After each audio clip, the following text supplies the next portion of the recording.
Hi guys.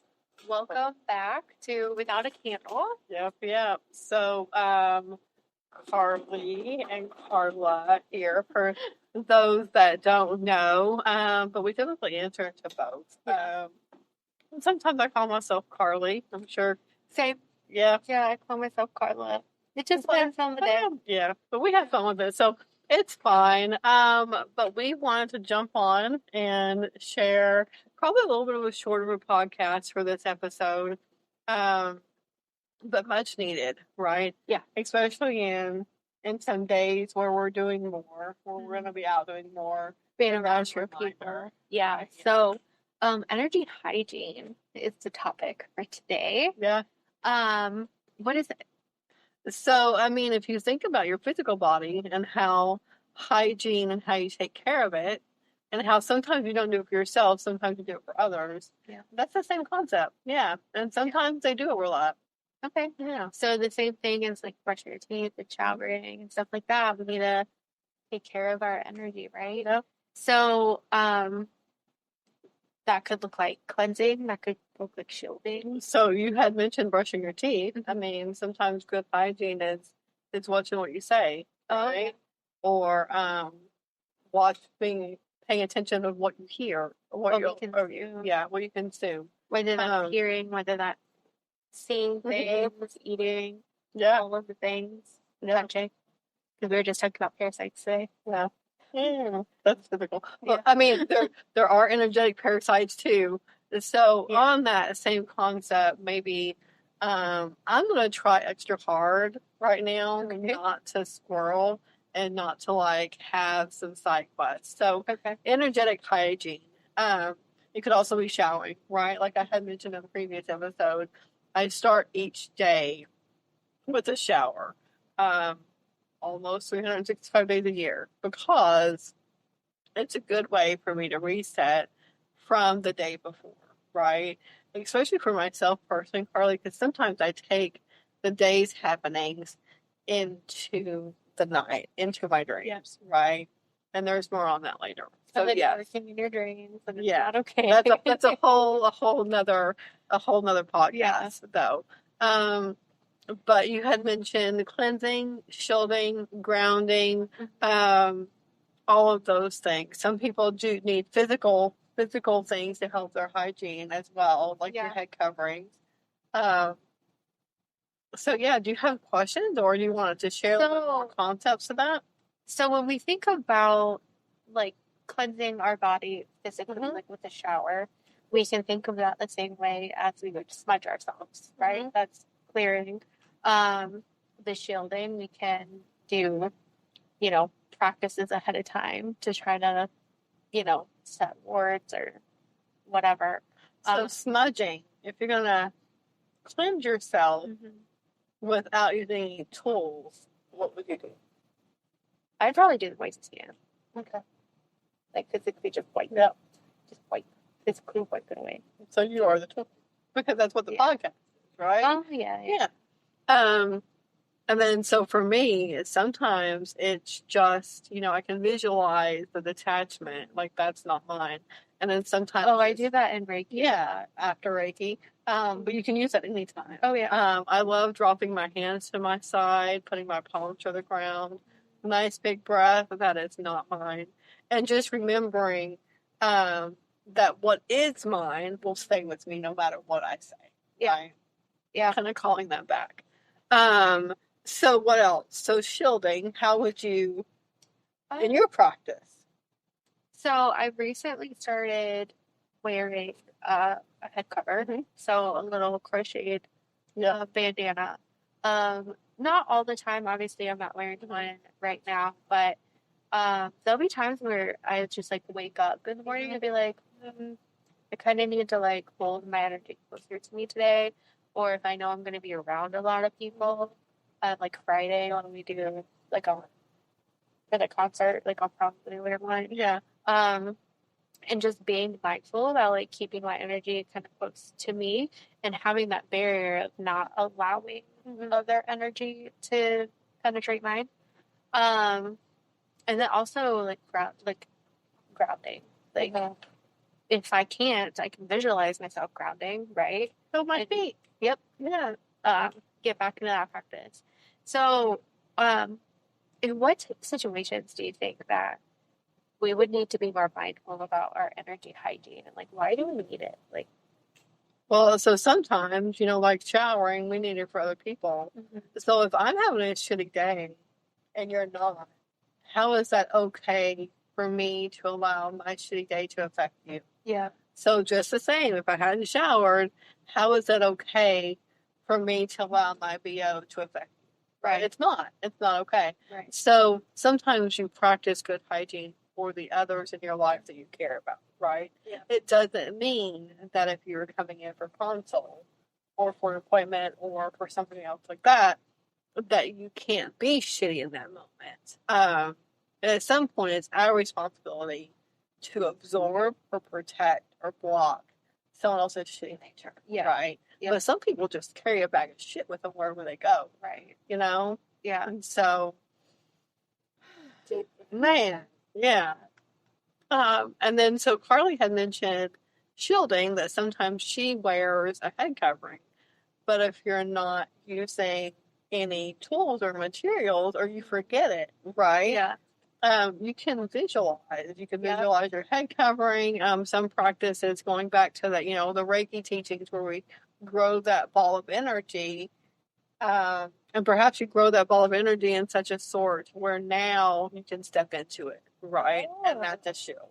I forget about, like, that's the thing. Yeah, we need to do those classes again. It's been a minute. Even if you're not a Reiki practitioner, coming to those classes, they just share a lot of awareness and a lot of outside the box practices. Right. Yeah. Yeah. I think they're good. But so then there's things that you can do ahead of time, and making time to do that ahead of time, right? So what are some ways that you prepare going into? I want to Yeah, go ahead. put a pin in that. Sorry. And I want to revisit the, like, why we need it, because there's other situations that we've touched on that maybe we can't control, right? So, for example, we're going to a vendor event, right? There's going to be so many people around. Yeah. There's going to be so much noise and all the things. And sometimes, even with having preventatives in place, it's energy still gets to us, right? Yeah. So we need to, even maybe before we even leave the square or get into our car or whatever, we take a moment and ground ourselves and check in with that hygiene, and like, so we don't bring it home. Like, how many of us leave a work environment or leave something that is just so high energy because there's just so many people that we come home and we're just so overstimulated that we're shitty. So typically, yes, I get that. So typically in an event situation or a larger crowd situation, if someone, this is going to be weird because I don't remember shit usually, but if someone has gotten to my energy, then I can usually remember what they look like. And I can usually remember what they feel like. Yeah. So just like with Reiki sessions, I'll get my vehicle or on the walk home, or just visualize that this is me, that's them, that's not my energy. Yeah. So I don't take them into another moment. Right. Yeah. My biggest thing is usually my overstimulation doesn't come from like one person. It's the high energy of thing. Like, I don't know why and it's probably not this lifetime that I'm supposed to understand it, but my body physically absorbs all of it. Like the noise, the humming, the people just walking past me, like just the high energy of just so many people in one space. So I'm curious if you put your calendar a specific time to sit down, because you were part of the energy, the Reiki classes and the energy ball. So you can kind of sort of what I'm talking about. So I wonder if you sit down and some time to create that energy ball. How I'll feel. I'm gonna do that. Like, that sounds like fun. And I'll come back with reports. Yeah. Yeah. Okay. So we'll make sure that's on the to-do list for Friday. So many intriguing thoughts, huh? Yeah. Yeah. I love it. I'll hop on that. Yes. So, another situation, maybe like you had mentioned, a specific person. So what if you have different ideologies with people and you have to be with family, like Miss Aunt Carol, we'll just say, make up a fictional character in this moment, in her shitty casserole. I don't know why that popped in my head, but it was spinning. But you're at a family event. Yeah. Right? So you're leaving that family event and she's made some comments that doesn't resonate with you. And now you have to cleanse. Now you have to check in with your hygiene because it feels icky. And that just kind of a practice too. Yeah. So it's still the same concept of detaching. But also as we grow and mature in our spiritual journey, and so that's completely different than maturing physically or, almost any other way. Mm-hmm. As we mature, I feel like we allow less of that to happen. Right. So not that we intervene and cause conflict with Aunt Carol at the table, but that we just understand in that moment as she's saying those things that we don't have to hear them, right? Like we don't have to take them in. We don't have to claim them. Yeah. We don't even have to claim their existence, right? Yeah. And then there's some things I use so much recently, it's none of my business. Yeah. And if someone's bitching about something to me that they're allowing too much of their energy to be occupied by something that's none of their business, I'll just say it's none of your business either. Yeah. Like it's none of my business and it's none of your business. Leave it so, yeah. I like that. Any other input? I don't know if this is like too deep or too far of a tangent to be a part of it, but I'm just gonna go with it and see. Yeah. So in my spiritual journey and also my human journey, because I don't really they hold hands. They do hold hands, but they're like two different roads, right? I've been in therapy for 5 years. Yeah. You know that. It's like I don't hide that. And one thing that I learned in therapy is that something that I've known but appreciate differently is you only know what you know. Mm-hmm. And people, especially around like generational trauma and like generational teachings and all that stuff is well, and then uneducated in this. And when I say that, I don't mean ignorant. I mean truly that they just don't know what they don't know. Right. Yeah. And so for example, with generational trauma, like let's just say you have, your grandparents, they were abused as kids, but they didn't physically abuse, their children, but they verbally abuse them. Well, can that be said that they are doing better than their parents? Maybe, but there's still abuse there, right? Yeah. And to them, they think they've grown because that's all they know. Hey, I didn't physically abuse you, right? Because they can't wrap their head around that verbally abuse is abuse, And so it's kind of the same concept of as you go along the generational journey of a generation does stuff a little better. Mm-hmm. There's still some shit, but it's a little better. It all comes down to not having the education behind why our words are affected and why, abuse is still abuse and like things like that. So that's what I'm talking about as far as like you don't know what you don't know, right? Mm-hmm. And I don't know how to better explain that, and maybe that's like a different. So even the generation that was doing the physical, mm-hmm. even the word abuse, mm-hmm. right? Like there's a perception around that, right? Too, because in one generation it could be spanking, one generation it could be, spare the rod, spoil the child. In one generation it could be getting attention, mm-hmm. and then another time comes, and now that's abuse. Mm-hmm. And there's definitely different. I believe that there's different guidelines, right, or different perimeters around what it's abuse and what it's discipline, right? Yeah. Like if I just swatted Karlie, to get her attention, that would be more of a spanking. If I was doing, and not just even leaving marks, but I feel like that when there's emotion tied to the physical act. Yeah, I mean, I was looking for a different word, but that will work. When there's emotion tied to the physical act or the physical discipline, then I feel like that is where the abuse happens. However, for that generation just to be able to say, okay, that was abusive, right? That may be a lot. Yeah. So for the next generation, to be able to acknowledge that I'm not beating my kid, maybe they don't understand how words are harmful. Right. Yet. Right. Right. And that's where what I'm trying to explain is, you know, for that specific generation, they may not see spanking as abuse, but the way they went about it actually was because they weren't taught that it, you know. And then the same thing with, you know, the verbal abuse is they weren't taught that that's how that could be harmful to people. Gotcha. Yeah. You know what I mean? So you don't know what you don't know until research comes out, right? And it's not that they're stupid.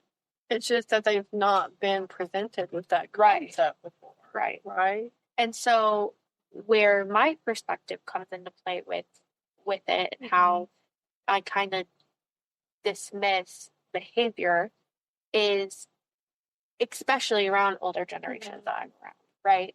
Is understanding that they don't know. Like, even though they have their research and they have the ability to learn, doesn't mean that they are capable of learning. Right. It's just they don't know what they don't know, and there are still some cultures and still some communities that don't have that. Yeah, no. Right. Like if you're in the hills of Harlan, Kentucky, and you just don't see much civilization, then you just still may not. Yeah. Right. For generations to come. Yeah. Right. But man, that's a lot. Yeah. You know? And I feel like aha moments like that of like you breaking that mold takes something special in you. Does that make sense? Like, I had another bubble that came out, Karlie, and this may sit, it may not sit. Imagine that individuals also have to realize how they're being treated isn't okay. So when I did not grow up with a family that spanked, well, some of us just get beat, and well, not beat, but like in trouble, and I didn't want any of that. So maybe that's why, I don't know. Yeah. But imagine that the one getting their ass beat every day, what if they don't realize that that's not okay? Yeah. Right? What if the child getting cussed at every day doesn't realize that that's abuse either? Yeah. Does that make sense? So if they don't realize that that was or could have been different, then that generation just doesn't get it. So that is so interesting that we're like the topic has gone this way, because I was having a conversation with somebody yesterday, and I learned this again through therapy, and I said this to her, was sometimes you become the product of your environment, and sometimes you look at your environment from the outside in and you grow from it. And you decide you're going to be better than that environment. Yeah. And the people that have grown to be their environment truly haven't learned that there is something different. That there's other options. Yeah. Just like, if you've never been in a grocery store that offers like gluten-free cookies, and you never knew that you can have cookies. Yeah. That there are other options, right? Or the people that aren't, have celiac or have a gluten intolerance, they don't understand why that's so important. But it's not the trend for a lot of people. Yeah. That it's a lifestyle because of their health. You know what I mean? Absolutely. So with that being said, when you're around, I know we kind of went off on a tangent. We can always split. Yeah. When we went off on a little tangent there, but to bring it back to the topic, when you're around people like that truly don't get it, that truly don't understand, or don't understand how their education affects people, their lack of education affects people, you can take that and be like, you know what, okay, they're just on a completely different level than I am, and that's okay. And I'm gonna sit here and be like, that's not mine. You don't have to spend time on that energy. And I just want to go back and revisit the word that we use throughout education, first being educated. Mm-hmm. That doesn't always mean you have to finish high school, you have to go to college to be able to understand these concepts. We get educated in lots and lots of ways. Oh, yeah. Through conversation, just life, right? Forever, so student. Absolutely. I have learned a lot outside of the school system. Yeah. About being a better human. Yeah. So, and it sucks because a lot of this stuff is not all of it. I'm just going to say all of it is not taught in school. You have to seek out this type of stuff to learn it and to understand it. And yes, most people are born nice people, but when you are in an environment of, so it just happens sometimes. Yeah. But, I think your phone's on. Yes, it is. And that's okay. Because we're done. Yeah. Well, let's wrap it up then Real if you want quick, to. yeah. Good. So, last thoughts? That's a quick little aha moment of today. We probably can't use TED Talk because we're not on TED Talk. Yeah. But soapbox moment or whatever you want to call it. But anyway, we appreciate you always. Did you have any closing words? Just let us know how this felt to you guys. I know it was kind of a little ramble, a little scattered, but that's okay. Yeah. But let us know how it resonated with you, and if it didn't, and we want to hear about that too. And we will see you guys next time. Bye, guys. See you. Thanks.